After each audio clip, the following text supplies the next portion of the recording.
एक शख्स था जो बड़ा अमीर व कबीर था। बहुत बड़ा उसका कारोबार था जिसमें दर्जनों मुलाजमीन थे। उसका घर भी काफी बड़ा था, उसमें भी नौकर चाकर काम करते थे। दिन भर वो अपने बिजनेस के सिलसिले में बाहर रहता, शाम को घर वापस आता। उसका जो अपना बेडरूम था वो एक जवानुल उम्र लड़की सफाई करती थी। एक दिन वो इत्तेफाक से वक्त से पहले घर आ गया। जब ये अपने कमरे में आया और नौजवान लड़की को सफाई करते हुए देखा, बस शैतान ने उसके दिल में ख्याल डाला कि मैं इस लड़की को रोक लूं, तो इसकी आवाज़ कोई नहीं सुनेगा। अगर ये मेरी किसी से शिकायत भी करेगी तो कोई इसकी बात को नहीं मानेगा। मैं तो पूरे पुलिस स्टेशन खरीद सकता हूँ, मुलाजमीन सब मेरी बात मानेंगे। लड़की ने देखा कि मालिक वक्त से पहले आ गए हैं तो वो जल्दी से जाना चाहती थी, तो मालिक ने फौरन एक जोरदार आवाज में कहा, ठहर जाओ। वो मालिक के तेवर देखकर घबरा गई। मालिक ने कहा, सब खिड़कियां दरवाजे बंद कर दो। अब लड़की परेशान कि मैं करूं तो क्या करूं, लेकिन उसके दिल में तकवा था, अल्लाह का खौफ था। वो आंसू बहा रही थी और अल्लाह से दुआ भी कर रही थी। चुनाचे उसने एक एक करके सब खिड़कियां दरवाजे बंद करना शुरू की। काफी देर हो गई लेकिन वो आ नहीं रही।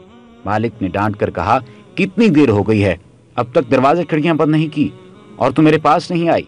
तो उस लड़की ने रोते हुए कहा, मालिक मैंने सारे दरवाजे बंद कर दिए, सारी खिड़कियां बंद कर दी, मगर एक खिड़की को बहुत देर से बंद करने की कोशिश कर रही हूं, लेकिन मुझसे बंद नहीं हो पा रही। तो उसने गुस्से से कहा, वो कौन सी खिड़की है जो तुझसे बंद नहीं हो रही?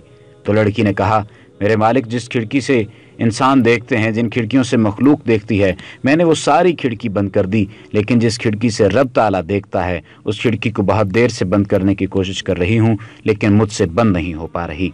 अगर आपसे बंद हो सकती है तो आकर बंद कर दें। फौरन बात समझ में आ गई कि वाकई मैं गुनाहों को इंसानों से छुपा सकता हूँ, लेकिन रब्बुल आलमीन से नहीं छुपा सकता।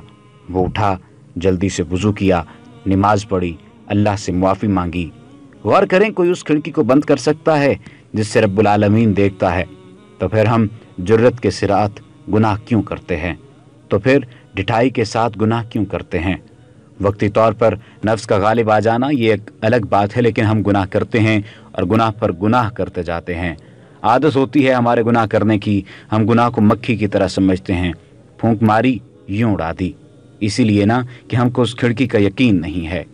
अल्लाह पाक हम सबको यकीन की दौलत से मालामाल फरमाए और गुनाहों से बचने की तौफीक अता फरमाए। वमा अलैना इल्लल बलागुल मुबीन।